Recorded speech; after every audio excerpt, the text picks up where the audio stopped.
خاص طور پر اپنے بچوں کو جا کے بتائیں گھروں کے اندر، ان کا کوئی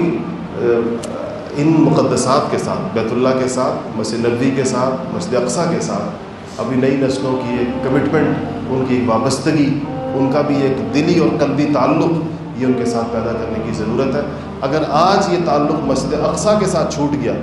تو یاد رکھیں کل یہ بیت اللہ کے ساتھ بھی چھوٹ جائے گا اور یہ روزہ نبی صلی اللہ علیہ وسلم کے ساتھ بھی چھوٹ جائے گا۔ اور دنیا کے اندر موجود ہیں امتیں اور قومیں جن کا آج اپنے نبیوں کے ساتھ اور ان سے وابستہ مقدسات کے ساتھ اور ان کی کتابوں کے ساتھ کسی قسم کا کوئی تعلق باقی نہیں، اور وہ اس پر کسی قسم کی کوئی غیرت اور حمیت اور وابستگی کا اظہار نہیں کرتے۔ اگر آپ نے اس میں دیکھنا ہو تو آپ پوری دنیا کے اوپر نگاہ ڈال کر دیکھیں، باوجود یہ کہ اپنے آپ کو ان کی طرف منسوب کریں گے لیکن ان کے حوالے سے کسی قسم کا دل کے اندر کوئی گرمی نہیں رکھتے۔ مسلمانوں کے لیے آج ابھی ان 50 سالوں میں اگر آپ صرف یعنی 1948 سے لے کر یا 1946 سے لے کر ان 70-80 سالوں میں صرف اگر آپ پڑھ لیں کہ مسلم امہ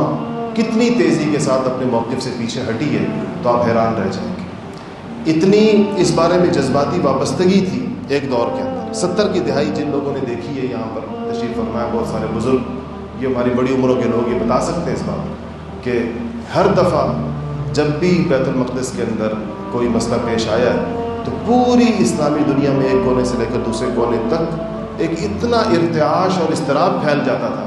کہ بین الاقوامی دنیا مجبور ہو جاتی تھی کہ اس مسئلے کو کسی نہ کسی درجے میں ایسے طریقے سے حل کیا جائے کہ مسلمانوں کے جذبات ٹھنڈے ہو سکیں، مسلمانوں کے لیے وہ قابل قبول ہو۔ لیکن سچی بات یہ ہے کہ اس دفعہ جب یہ مسئلہ پیدا ہوا تو آپ عرب دنیا میں دیکھیں کس قسم کی خاموشی، آپ عرب حکمرانوں کی خاموشی دیکھیں کس طرح کی، اور اس کے بعد باقی اسلامی دنیا میں عام طور پر اس سے پتہ چلتا ہے کہ وقت گزرنے کے ساتھ جس طرح مسلمان بہت ساری چیزوں کو بھولتے چلے جا رہے ہیں اور بہت ساری چیزوں سے پیچھے ہٹتے چلے جا رہے ہیں، تو اس بات کا اندیشہ ہے کہ مسلمان مسجد اقصیٰ سے بھی اور بیت المقدس سے بھی کہیں دستبردار نہ ہو جائیں، کہیں اس کو اپنا، اور یہ آوازیں بھی اٹھنا مسلمانوں میں شروع ہو گئی۔ مسلمانوں میں بے دینی کی آواز ان کے سیکولر اور لبرل حلقوں سے پہلے اٹھتی ہے، اس کے بعد وہ آہستہ آہستہ ذہن بناتے ہیں، باقی مسلمانوں کا، حکومتوں کا ذہن بناتے ہیں، اور یہ چیز اس لیے